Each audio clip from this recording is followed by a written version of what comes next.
থাকলে কিন্তু এক্সাম হলে বসতে দেওয়া হইবে না। মিনিমাম 99.9% প্রেজেন্ট থাকতে লাগবে সবার। ঠিক আছে, আমার এইটুকুই বলার ছিল। বাকিটা তোমাদের ব্যাপার, তোমরা আইবা কি আইবা না। আমার তো নিজেরই আইতে ইচ্ছা করে না।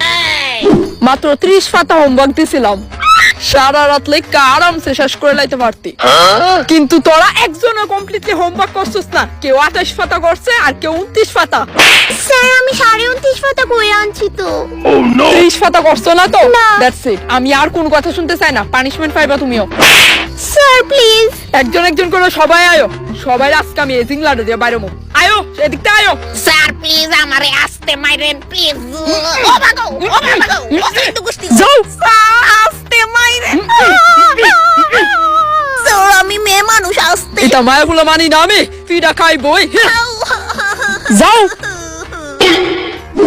এই দেখেন হেডমাস্টার স্যার, স্কুলের কিছু বাতা পুরো ফুলো ফাইনে মিললা ফ্যান্ডির ঘাড় মটকাই দিছে, আর লগে জানলা দিরে দেখেন বাইঙ্গা রাখছে না। যে ফুলা বাইন্ডি করে এইটি ধরাত পড়ে না নাকি তা? ওই তো ধরাত পড়তাছে না, মনে হয় ছুটির আগে ভাঙ্গা দিয়া ভাগ্যা জায়গা। একদিন না একদিন তো ধরাত পড়বই, আর ধরলে কি শান্তিটা দেয় আপনি শুধু দেখেন। কোন বেলায় দি ধরাত পড়বো? ওখানে যখন ধরাত পড়বো তখন একটা তখন আপাতত তো ক্লাস করাইতে আমরা যে গরম লাগে। স্যার আপনি যদি নতুন ফ্যান লাগাই দিতেন ভালো হইতো আর কি। না না, ওখানে দরকার নাই নতুন ফ্যান লাগানোর। আর যদি বেশি গরম লাগে তাহলে তোমরা টিচাররা মিললা চাদরে ফ্যান লাগাইলাও। ওই শুন, আজকে আমরা ম্যাথ টিচার আইতো না, ক্লাস করাইতো না। কে গেলো? অ্যাকচুয়ালি টাউনে খুব ফ্লাড হইছে, যার কারণে স্যার আইতে পারতো না। দিদুইছে এত আনন্দ উল্লাস কি এর আবার? মা স্যার সেক্রেটারি দি কইলো আপনি যে রাস্তা দিয়ে আইবেন ওই রাস্তায় বলে অনেক ফ্লাড হইছে।